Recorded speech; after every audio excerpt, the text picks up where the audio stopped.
Chères Plécéennes, chers Plécéens, c'est donc à travers cette vidéo, mais avec beaucoup de sincérité, que je vous présente au nom de la municipalité nos meilleurs vœux pour cette nouvelle année.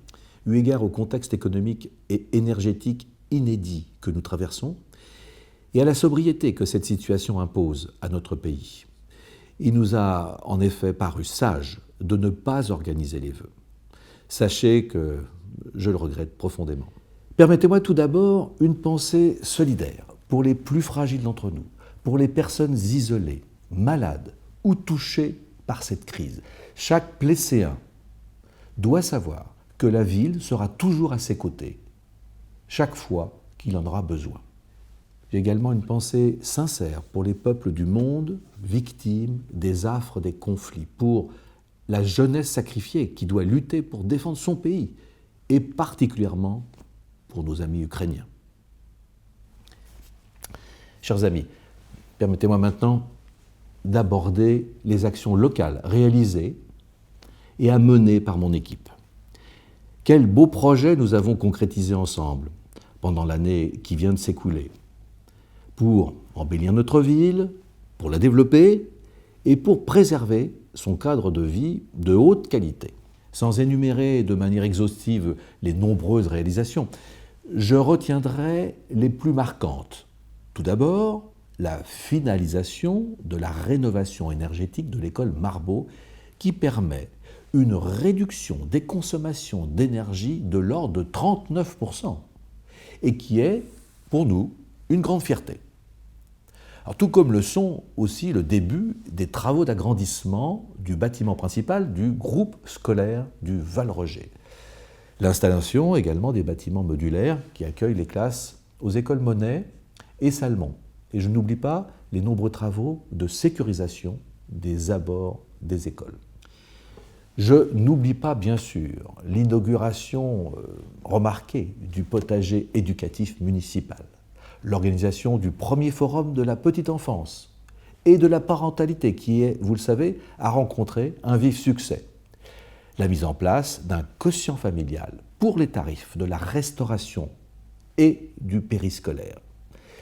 L'un des engagements forts de la mandature, ou encore l'élaboration d'un plan de sobriété énergétique pour faire face à la hausse du prix de l'énergie. Nous avons également célébré les liens de jumelage qui unissent le Plessis et Ourem depuis 30 ans, en présence de nos amis portugais, bien sûr, mais également allemands et polonais. Quel beau moment de partage et d'amitié entre les peuples. Voilà l'Europe que j'aime. L'année 2023 ne manquera pas de défis et je sais que nous allons les aborder ensemble dans la confiance et la sérénité. La cour végétalisée de l'école Marbeau viendra compléter sa rénovation. La sécurisation aux abords des écoles sera poursuivie. Notre maison de santé pluridisciplinaire et notre boutique éphémère vont se concrétiser, sans oublier nos jeunes à travers les nouveaux locaux de la Maison des Jeunes et de la Culture et bien d'autres encore. Le champ des possibles est grand si nous restons fidèles à nos valeurs, à nos engagements et fiers de notre commune. Pour cela, je remercie tout d'abord mon équipe pour son travail quotidien, son investissement et sa collaboration. Un grand merci mes amis et soyez certains de ma reconnaissance et de ma confiance. Je rappellerai notre mission, rendre aux Plécéens un service public de qualité. Elle est le fruit des relations respectueuses dont j'ai toujours été le garant. Pour cela, il est important de se faire confiance, de communiquer et rappeler nos choix politiques pour donner du sens à notre action. C'est pourquoi l'ensemble des agents de la ville doit être remercié. L'équipe municipale et moi-même leur renouvelons ici et publiquement notre reconnaissance pour l'action menée quotidiennement dans l'exercice de leur fonction. Je vous rassure, je ne serai pas plus long. Mais en attendant le plaisir de vous revoir très vite, je renouvelle mes vœux auprès de vous tous. Je vous souhaite vraiment une belle année 2023, une bonne santé surtout. Et j'espère à bientôt.